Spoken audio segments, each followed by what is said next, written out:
The crack of a Colt 45 shattered the afternoon stillness. A thin wisp of blue smoke curled from the barrel as Travis Mitchell lowered his weapon, eyes narrowed against the setting sun.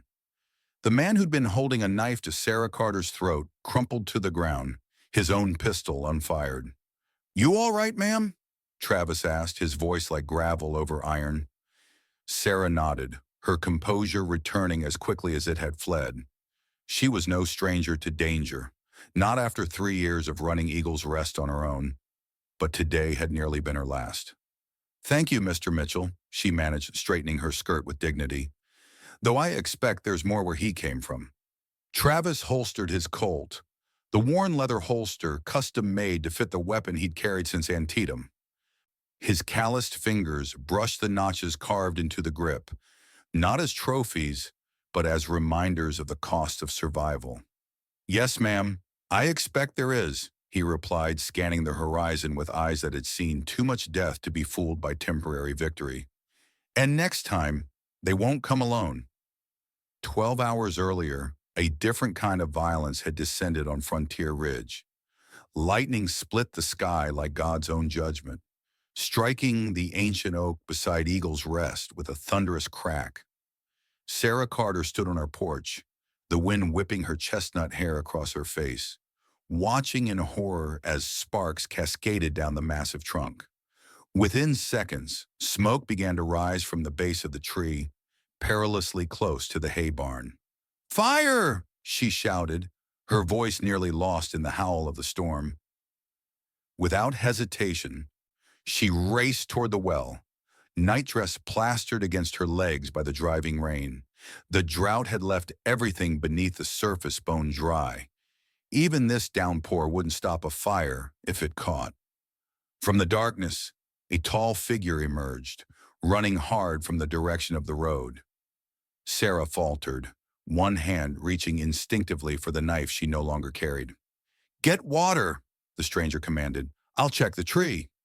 Something in his voice, authority born of experience, made her change course without question. By the time she returned with a sloshing bucket, the man had already torn away burning bark with his bare hands, stamping out embers that threatened to spread to the dry grass.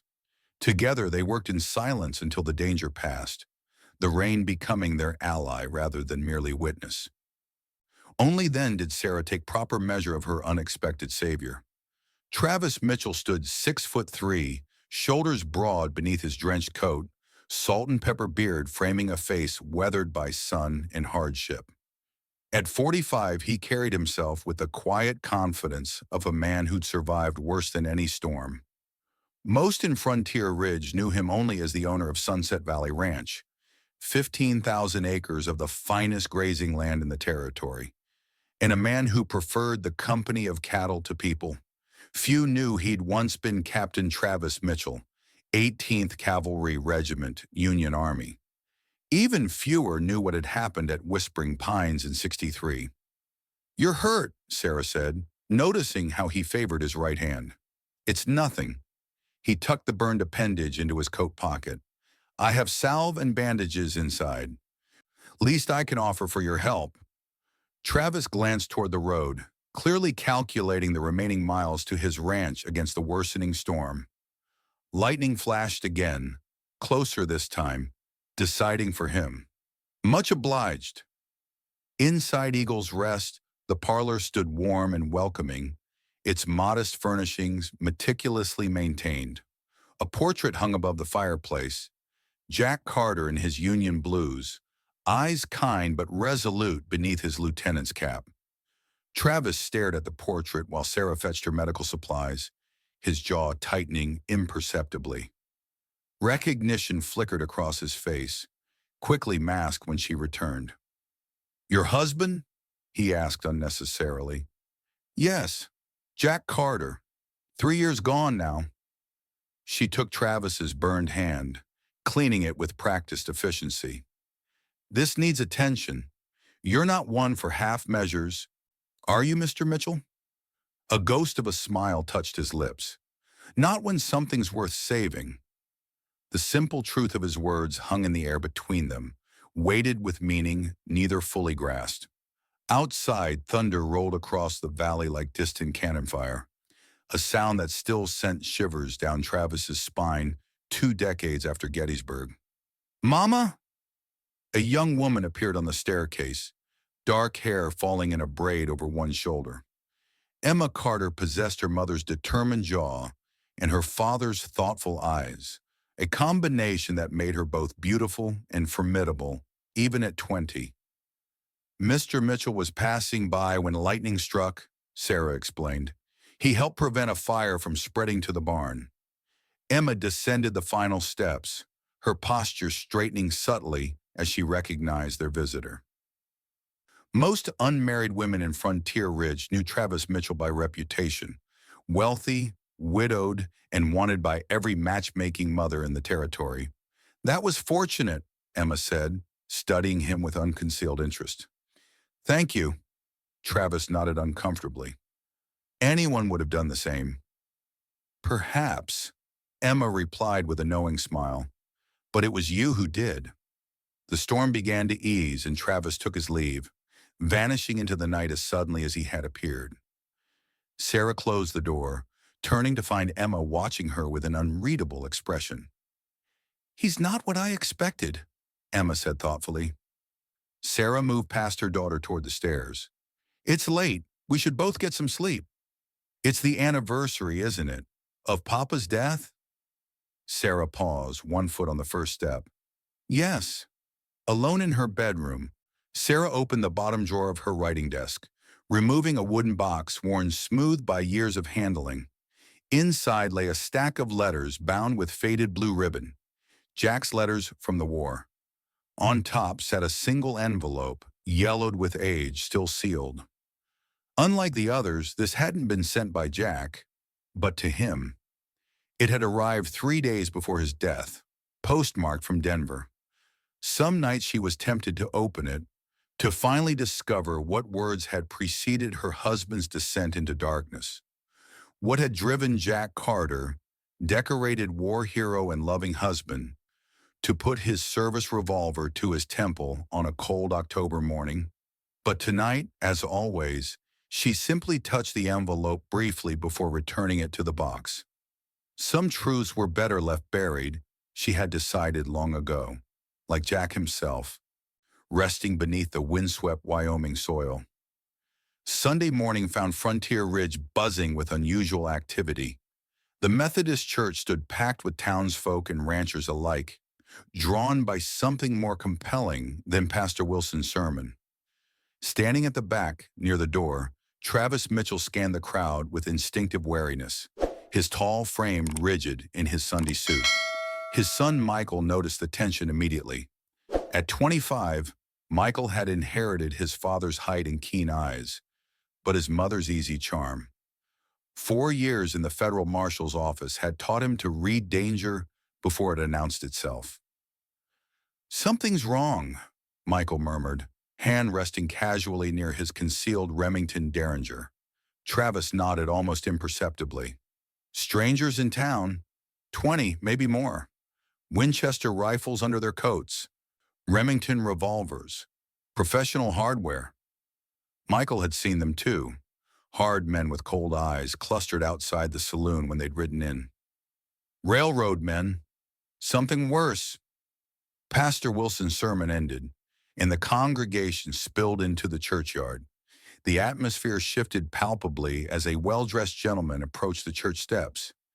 Victor Hammond stood 5'10" in polished boots, his tailored suit and gold watch chain marking him as someone of means. Behind him loitered 3 men whose bulging coats poorly concealed their weapons. "Good people of Frontier Ridge," Hammond announced, his voice carrying across the yard. "My name is Victor Hammond, representing Pacific Western Railroad. I bring opportunity to your fine community." Travis stiffened, recognition flashing in his eyes. Michael noticed his father's hand drift instinctively toward his holstered Colt. "Hammond," Travis whispered, the name carrying 2 decades of history in its syllables. Across the churchyard, Sarah and Emma Carter watched the proceedings with growing unease. Sarah had seen enough railroad men in her time to recognize the predatory gleam beneath Hammond's practiced smile. "The future is coming, friends," Hammond continued. "Progress waits for no one. Pacific Western will bring prosperity to this valley for those wise enough to embrace change." "And those who aren't?" shouted a voice from the crowd. Hammond's smile hardened. "Will find themselves standing in the way of progress. A dangerous position, I assure you." The threat hung in the air, unmistakable despite its polite delivery. "We'll be conducting business from the hotel," Hammond concluded. "I encourage property owners to visit me promptly. My first offers are always my most generous." As the crowd dispersed in worried clusters, Pastor Wilson approached Sarah and Travis, who found themselves standing uncomfortably near one another. "Mrs. Carter, Mr. Mitchell," the pastor greeted them. "Troubling development, isn't it?" "More than you know," Travis replied grimly. Pastor Wilson studied them both. "Perhaps this is an opportune moment to mention our community letter exchange. In difficult times, connection becomes more important than ever." "Letter exchange?" Sarah asked. "Anonymous correspondence between townspeople," the pastor explained. "Write a letter, receive one in return. No identities revealed until both parties agree." "Seems a trivial matter with Hammond in town," Travis remarked. "On the contrary," Pastor Wilson insisted, "when external threats arise, internal bonds must strengthen. Consider participating, both of you. Sunday next, letters will be exchanged after service." As the pastor moved away, Sarah found herself studying Travis's profile, his jaw tight with barely contained anger. "You know him, don't you? Hammond." Travis met her gaze directly.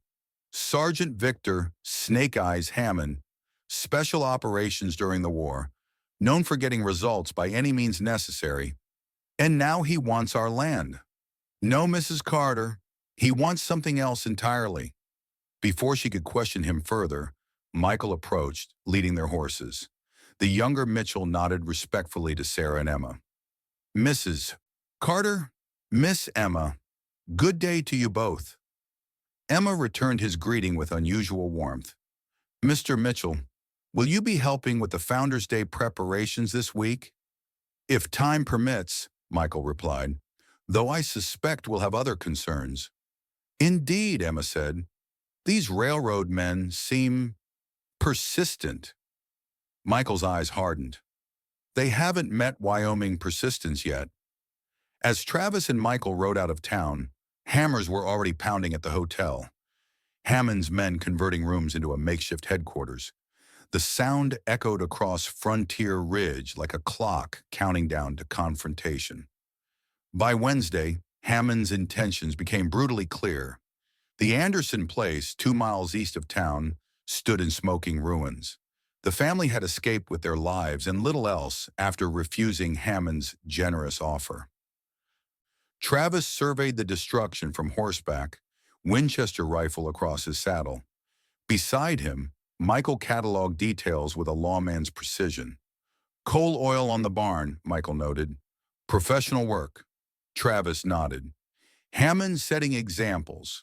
Anderson's place sits on the proposed rail line. So does Eagle's Rest. And Sunset Valley," Michael added quietly. "Hammond doesn't want our land for any railroad," Travis said, his voice low with certainty. "This is personal."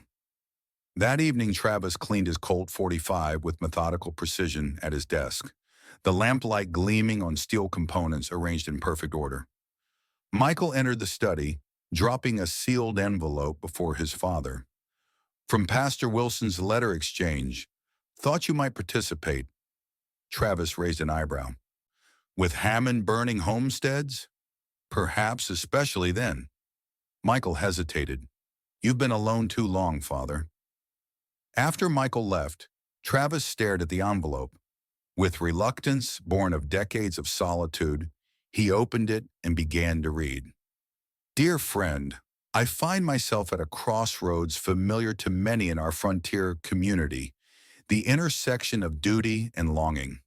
For 3 years I have managed alone, finding purpose in work and responsibility. Yet lately I've begun to wonder if mere survival is enough. Perhaps you too have found yourself building walls for protection, only to discover they've become a prison of your own making.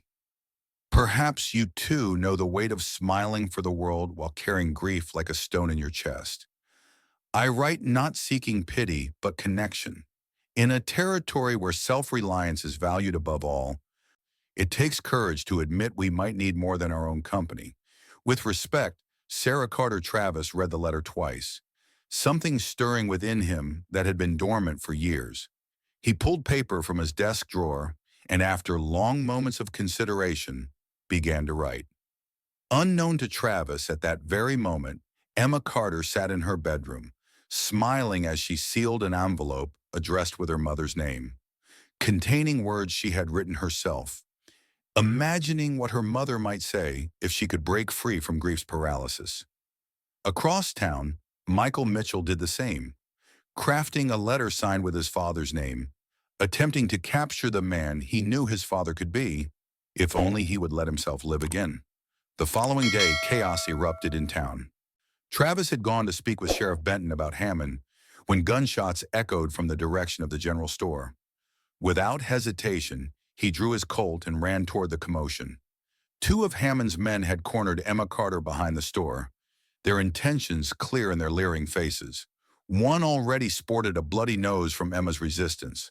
"The lady's not interested," Travis called, his voice deadly calm. The men turned, hands dropping to their weapons. "This ain't your business, old man." Travis's first shot took the speaker's gun hand, the Colt roaring before the man had cleared leather. His second shot shattered the knee of the other assailant as he attempted to flank. Both men went down screaming. "Actually," Travis said, approaching with his weapon still trained on them, "it is my business." Sheriff Benton arrived moments later, followed by a crowd of onlookers. Hammond pushed through, assessing the situation with cold calculation. "Your men were assaulting Miss Carter," Travis explained to the sheriff, though his eyes remained fixed on Hammond.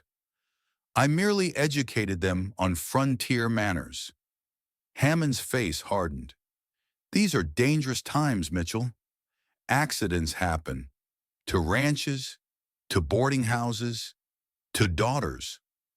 Travis stepped closer, his voice dropping to a whisper only Hammond could hear.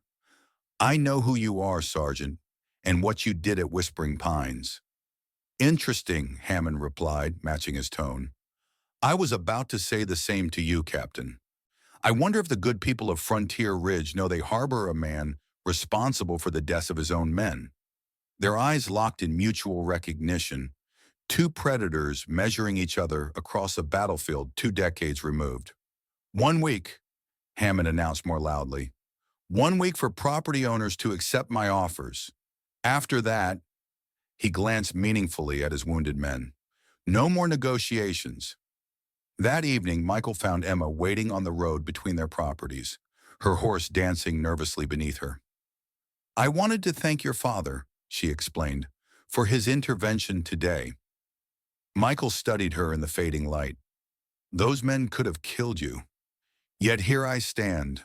Her chin lifted defiantly. "I'm not as fragile as I appear, Mr. Mitchell." "I never thought you were, Miss Carter." He smiled slightly. "The broken nose you gave that man proved that well enough." Their conversation shifted to the letter exchange, each confessing their involvement in writing false correspondence for their parents. "They've been alone too long," Emma said. "Both of them." Michael nodded. "They carry their ghosts like armor, but armor grows heavy." "Hammond knows something about my father, doesn't he?" Emma asked suddenly. "And yours? Something from the war?"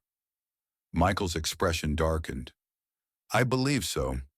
2 weeks ago, Father received a telegram from an old comrade in Denver. Something about evidence finally surfacing after all these years." "Denver?" Emma's eyes widened. "We have a letter that came from Denver. It arrived just before my father died. He never opened it." Their eyes met in shared realization.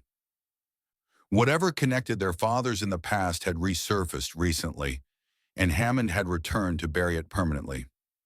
"We need that letter," Michael said urgently, "and whatever evidence Father's friend sent."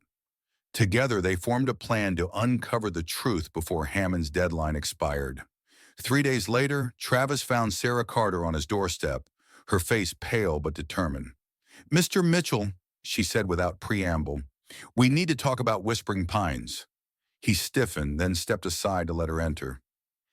In his study, Travis poured 2 glasses of whiskey, handing one to Sarah before sitting heavily in his leather chair. "How much do you know?" he asked. "Emma found letters in Jack's old trunk. Your name was mentioned. Captain Mitchell, 18th Cavalry." Travis drained his glass. "Jack was a good man. Better than I deserved."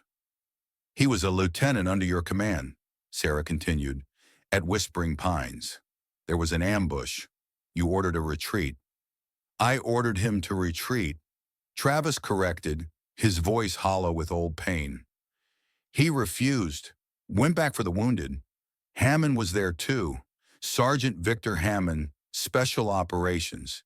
He was supposed to secure our flank." Understanding dawned in Sarah's eyes. "But he didn't."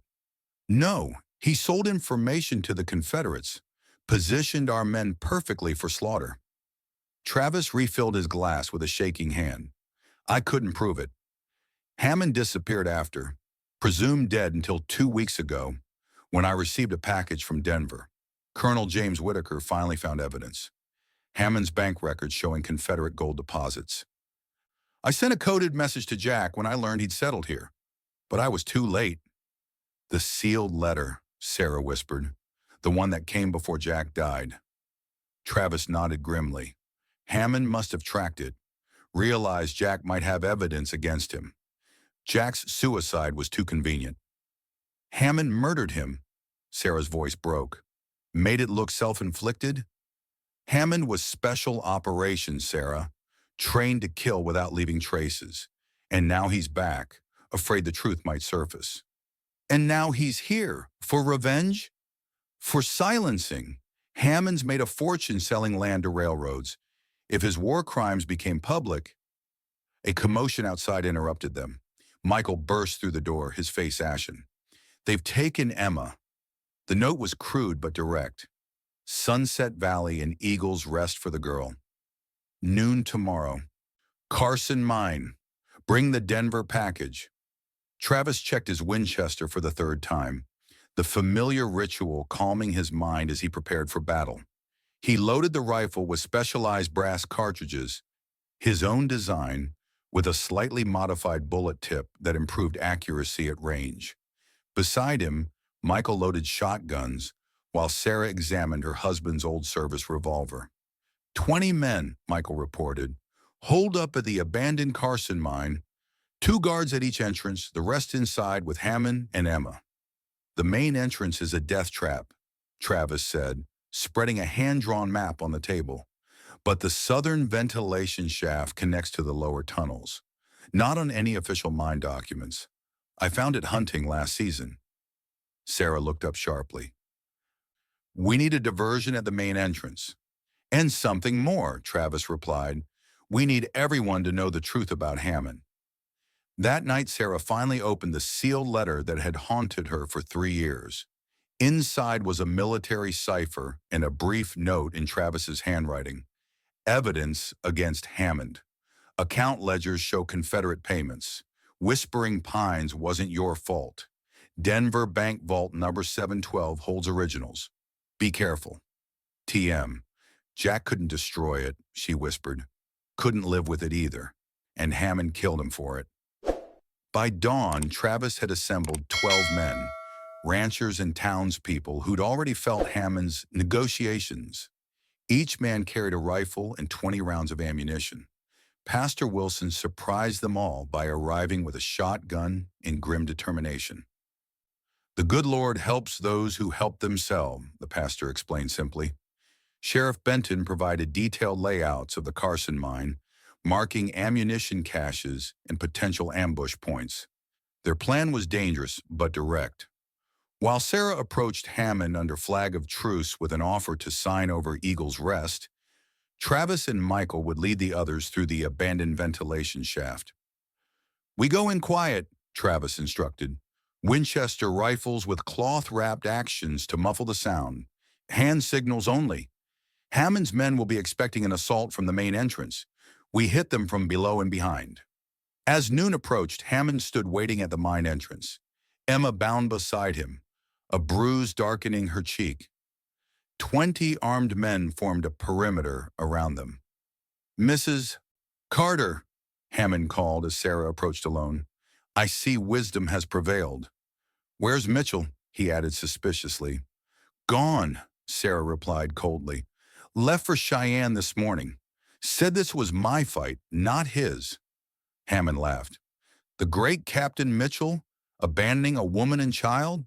Perhaps I misjudged him all these years."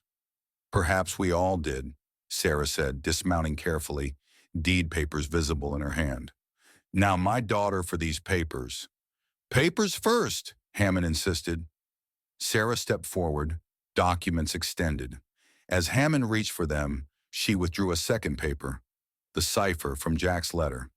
"Do your men know about Whispering Pines, Sergeant? About how you sold out your own unit for Confederate gold?" Hammond's face contorted with rage. "You know nothing." "I know everything," Sarah countered. "Jack knew too. That's why you followed him here after the war. Why you arranged his suicide. You thought he destroyed the evidence, but he couldn't. His soldier's honor wouldn't let him." Deep within the mine, Travis and his men moved silently through the darkness. The ventilation shaft had been narrow, a tight squeeze even for the slimmest among them. But it had delivered them deep behind Hammond's defensive line.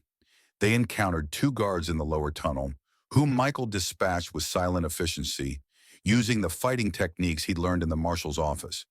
"There's no one to save you now," Hammond was saying as he drew his pistol. "After today, Frontier Ridge will remember the tragic murder-suicide of Sarah Carter and her daughter." "Such a shame." A shot rang out from the ridge above, the bullet kicking up dirt between Hammond's feet. From his concealed position, Travis Mitchell steadied his Winchester against a boulder, the specialized sight giving him a clear view of Hammond's face. "You're wrong about that," Travis called, his voice carrying across the clearing. "I came back for them." From the mine entrance behind Hammond, Michael and the townsmen emerged, guns raised. Hammond's men, taken by surprise from both flanks, hesitated fatally.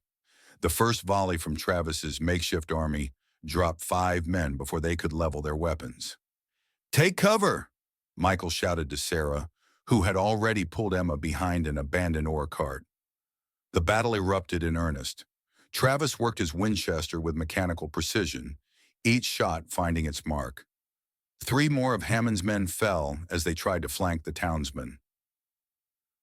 A fourth dropped his weapon and ran, only to be cut down by Hammond himself. "No retreats!" Hammond screamed, firing wildly at the ridge where Travis had revealed himself. Travis rolled to a new position, the move saving his life as bullets peppered his previous location. He sighted down his rifle again, catching another of Hammond's men trying to circle behind Michael. The shot took the man through the shoulder, spinning him like a top. Hammond, seeing his forces decimated, retreated into the mine. Travis vaulted down from his position, racing to intercept him. Inside the dark tunnel, the sounds of gunfire became muffled, replaced by the drip of water and Hammond's ragged breathing.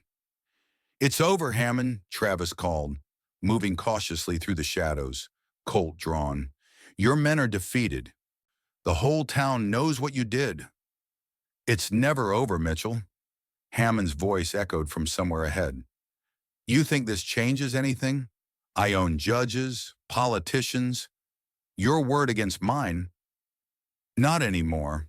Travis rounded a corner to find Hammond waiting, revolver aimed directly at him. Both men fired simultaneously. Travis felt the burn as Hammond's bullet grazed his side, but his own shot struck true, catching Hammond in the chest. The sergeant staggered back but didn't fall. Instead, he lunged forward with unexpected strength. a knife appearing in his hand. Travis sidestepped, years of combat instinct guiding him as they grappled in the darkness. Hammond's blade found Travis's shoulder, drawing blood, but Travis drove his fist into Hammond's solar plexus, followed by a crushing blow to his jaw. Hammond staggered back, then charged again. This time Travis met him with the butt of his Colt, shattering the man's nose and sending him crashing to the ground. "Finish it," Hammond spat through bloody teeth. "Like you should have 20 years ago." Travis leveled his Colt at Hammond's head, finger tensing on the trigger. For a heartbeat, all the dead of Whispering Pines seemed to call for justice. Hammond, seeing hesitation, reached for a hidden derringer in his boot. The movement was fast, but Travis was faster. His Colt barked once, the bullet catching Hammond between the eyes. The sergeant collapsed, dead before he hit the ground. "I did," Travis said to the corpse. "For Jack. For all of them." Outside, the gunfire had ceased. Hammond's surviving men, seeing Travis emerge from the mine with blood on his hands, threw down their weapons. Emma ran to her mother's arms while Michael secured the prisoners. Sheriff Benton approached Travis. "Hammond won't trouble anyone again," Travis replied, holstering his weapon. "You'll find evidence in his hotel room. War crimes, murder, including Jack Carter's." The gathered townspeople fell silent. Justice 20 years delayed finally delivered. "Is it over?" Sarah asked as Travis approached. "Yes," he said simply, though both knew the ghosts of Whispering Pines would never truly rest. Later, as sunset painted Frontier Ridge in gold, Travis and Sarah stood on the porch of Eagle's Rest. In the distance, their children rode together along the fence line that separated their properties, a boundary that suddenly seemed less significant. "I received your letters," Travis said quietly. "They meant a great deal." Sarah smiled. "As did yours to me." Neither mentioned that those letters had been written by others. The sentiments they'd sparked were real, regardless of their origin. "Jack would have wanted you to know the truth sooner," Travis observed. "Perhaps," Sarah agreed, "but we seldom face it until we're ready." Travis nodded, understanding in his eyes. Hammond's men will face justice, and the railroad will find another route. "And what about us?" Sarah asked, steel and vulnerability mingled in her voice. Travis Mitchell, who had spent 20 years alone with his ghosts, looked at Sarah Carter and saw something he'd thought lost forever: a future. "I believe," he said slowly, "that Jack would want us both to live again." Sarah's hand found his, fingers intertwining. "Together." "Together," Travis agreed. As the last light faded from the Wyoming sky, a distant train whistle sounded, progress approaching the frontier. But for Travis and Sarah, the most important journey was just beginning. In the shadows beyond the property, a figure watched the scene with cold calculation. Colonel James Redford, Hammond's former commanding officer, had received the telegram about Hammond's death an hour earlier. Now he studied the ranch and the two people who had brought down his operation. "Enjoy your victory, Captain Mitchell," he whispered, turning his horse eastward. "We'll meet again. Next time on Steel and Blood." As Travis and Sarah build a new life together, a shadow from Hammond's past arrives in Frontier Ridge, bringing with him secrets that could destroy everything they fought to protect.